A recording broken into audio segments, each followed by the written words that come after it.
टेकनीति के एक और एपिसोड में आपका स्वागत है। मैं हूं आपके साथ आपकी मेज़बान अमृता। आज हम बात करेंगे आईटी एक्ट रूल्स 2021 के बारे में।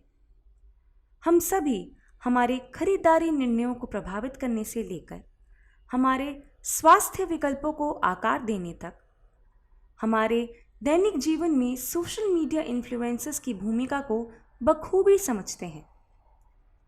वे हर जगह हैं और आज हम उन नियमों का पता लगाने जा रहे हैं जो उन्हें जवाबदेह बनाए रखने में मदद करते हैं।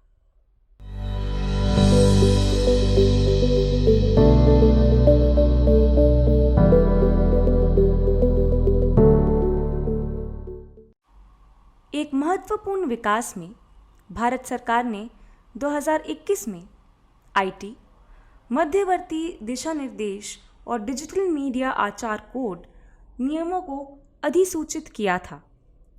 आइए इनके बारे में विवरण में जानें। 2018 में भारत के सर्वोच्च न्यायालय ने चाइल्ड पोर्नोग्राफी की व्यापकता और यौन हिंसा को दर्शाने वाले कंटेंट जैसे मुद्दों से निपटने के लिए दिशा निर्देशों की आवश्यकता पर प्रकाश डाला था। बड़े पैमाने पर फर्जी खबरें, सोशल मीडिया का दुरुपयोग, ओटीटी प्लेटफॉर्म्स और समाचार पोर्टलों सहित ऑनलाइन प्रकाशकों के मामले में कंटेंट डिस्ट्रीब्यूशन, डिजिटल प्लेटफॉर्म से पारदर्शिता और जवाबदेही की कमी और डिजिटल मीडिया प्लेटफॉर्म्स के उपयोगकर्ताओं के अधिकार पर विचार विमर्श किया था।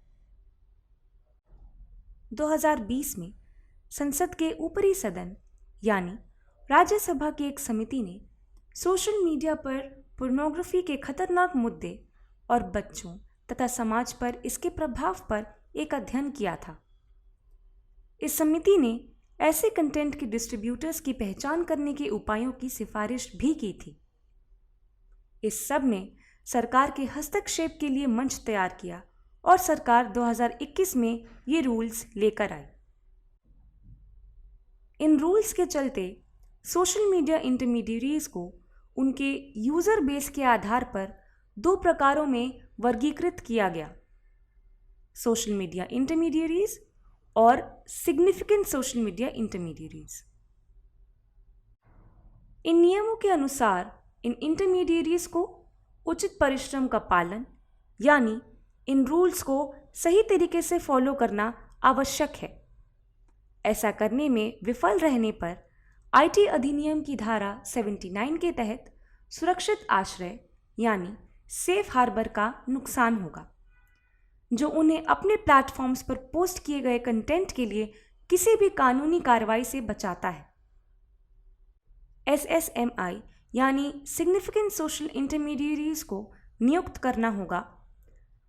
नियमों और अधिनियम का अनुपालन सुनिश्चित करने के लिए एक मुख्य अनुपालन अधिकारी, कानून प्रवर्तन एजेंसियों के साथ समन्वय के लिए एक नोडल अधिकारी और एक शिकायत अधिकारी, जिनमें से सभी को भारत में रहना जरूरी है।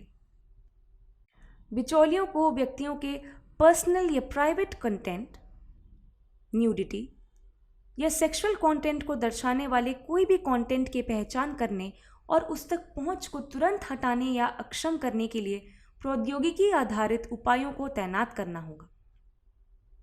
सिग्निफिकेंट सोशल मीडिया इंटरमीडियरीज के लिए अतिरिक्त उचित परिश्रम की आवश्यकता है।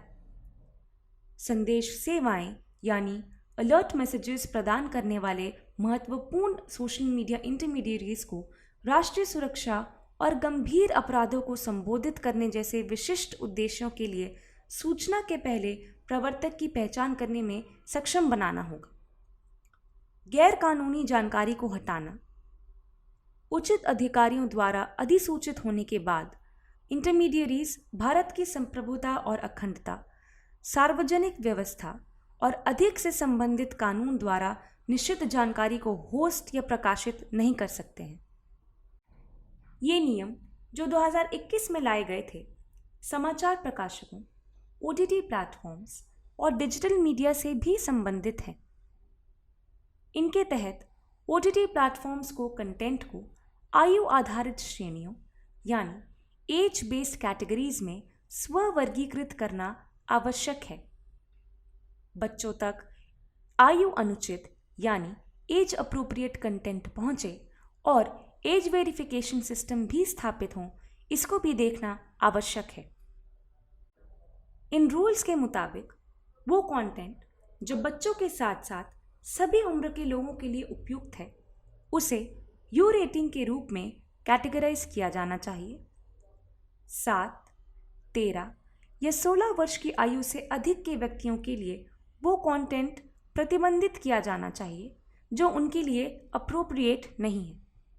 कंटेंट को इन कैटेगरीज के आधार पर भी वर्गीकृत किया जा सकता है: violence, nudity, sexual content, crude language, consumption of drugs and alcohol आदि। ये नियम एक निरीक्षण तंत्र भी स्थापित करते हैं जो नियमों को अनुपालन सुनिश्चित करने के लिए सूचना और प्रसारण मंत्रालय द्वारा तैयार किया जाता है। ये नियम भारत में डिजिटल मीडिया परिदृश्य को विनियमित करने और जिम्मेदार सामग्री प्रसार सुनिश्चित करने में एक महत्वपूर्ण कदम का प्रतिनिधित्व करते हैं। इस विकासशील कहानी पर आगे के अपडेट्स के लिए बने रहें। टेकनीति के अगले एपिसोड में हम बात करेंगे एक नए एक्ट के बारे में। तब तक के लिए सुनते रहिए टेकनीति।